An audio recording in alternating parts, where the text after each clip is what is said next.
గురూపదేశ రత్నమాల. నిద్ర తురీయం. గాఢ నిద్రలో పరమసుఖాన్ని అనుభవించిన వారు ఆ నిద్రకు ఆధారం సద్వస్తువు అని తెలుసుకొనడానికి బదులు అట్లాగే నిద్రలో గల తన నిజ స్వరూప స్థితిని మెలకువలో కూడా నిరంతరం పొందే మార్గాన్ని వెతకటానికి బదులు తమ దుఃఖ నివృత్తికి అన్య వస్తువులను వెతకటం అవివేకం. జాగ్రత్త స్వప్నాలలో విక్షిప్తమయ్యున్న అహంకారంతో చూచే అన్య వస్తువుల గురించి కలిగేది అజ్ఞానం. అంతేకాని నిత్యం వెలిగే ఆత్మ అయిన తన ఉనికిని గురించి ఎప్పుడూ అజ్ఞానం కలగదు. మెలకువని ఎరుక అనుకోవటం ఆత్మని మరచిన అవిద్య వల్లనే. ఈ జాగ్రత్త అవస్థ శ్రేష్టమైన ప్రజ్ఞాదశ అనే భ్రమ తొలగితే అప్పుడు నిద్ర కేవలం అద్వైత స్థితిగా తోస్తుంది. అంతవరకు శాస్త్రాలు నిద్రని ఒక కోశంగా అంటే ఆనందమయ కోశం అంటాయి.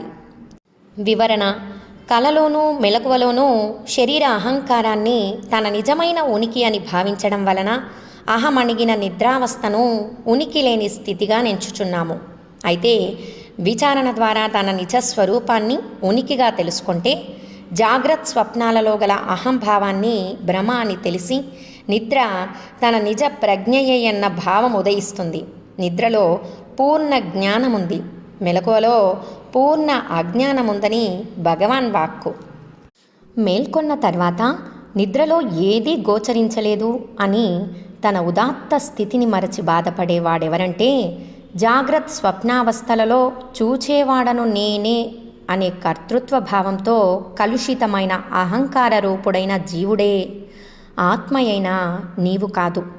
అహంకార నాశంతో అనగా చూచేవాడు, చూచుట, చూడబడే వస్తువు, తెలుసుకునేవాడు, తెలివి, తెలుసుకునే వస్తువు మొదలైన త్రిపుటి నాశం చెంది ఫలితంగా స్వప్న జాగ్రత్త అవస్థలు లేకుండా పోయి తానైన ఆత్మరవి నిరంతరం వెలిగే పట్టపగలే అనగా శుద్ధ జ్ఞాన స్థితే శివరాత్రి. జాగ్రత్త స్వప్నాలు కలగడానికి కారణం అనాదిగా ఉన్న వాసనలు. అవి నాశమైతే తమస్సు, మూఢత్వం అని భావింపబడే ఆ నిద్ర ఒక్కటే తురీయాతీతావస్థగా గోచరిస్తుంది. జాగ్రత్తలో మెలకువగానున్న వాడనే నేను అని విజ్ఞానమయ కోశమైన అహంకారంపై తనకేర్పడిన మోహం చేతనే ఆనందమయాన్ని ఒక కోశంగా ఎంచుతున్నాము. ఈ విజ్ఞానమయ కోశం అనగా అహంకారం నశిస్తే ఇంతవరకు అజ్ఞానాంధకారమని చెబుతూ వచ్చిన ఆ ఆనందమయమే కోశమనే పొరపోయి మన స్వరూపానంద స్థితిగా మిగిలిపోతుంది. వివరణ: నిద్ర అయిన ఆనంద స్థితిని ఒక కోశంగా మనిషి నమ్ముతాడని శాస్త్రాలు చెబుతాయి. దానికి కారణం దానిని తరచూ వదిలిపెట్టే ప్రవృత్తి రూపమైన విజ్ఞానమయంపై మనకు అభిమానం ఉండటమే. విజ్ఞానమయ ప్రవృత్తి యొక్క బంధం లేకపోతే ఆనందమయాన్ని వదలడం జరగదు. అప్పుడు నిరంతరముండే ఆనంద స్థితి కేవలం ఒక కోశంగా కాకుండా మన యథార్థ ఆనంద స్థితిగానే గోచరిస్తుందని భావము. నిద్ర ముంచుకొచ్చే వరకు ఉన్నాను అనే అహంస్ఫురణ ఇతర ఆలోచనల వలన బాధింపబడక సుస్పష్టంగా ఉంటే మరపు అనే నిద్ర నన్ను ఆవరించిందే అని బాధపడవలసిన పని లేదు.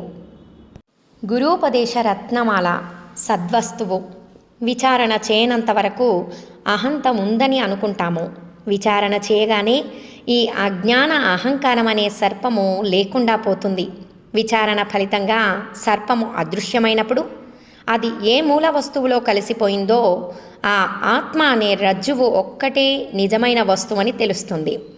ఎటువంటి ఇష్టానిష్టాలు లేక ఉన్నాను అని సహజంగా ప్రకాశించు ఆత్మనిష్టలో జ్ఞానం వికసించుట చేత ఎటువంటి భేదాలు లేక గోచరించే మహానందమే సద్వస్తువు.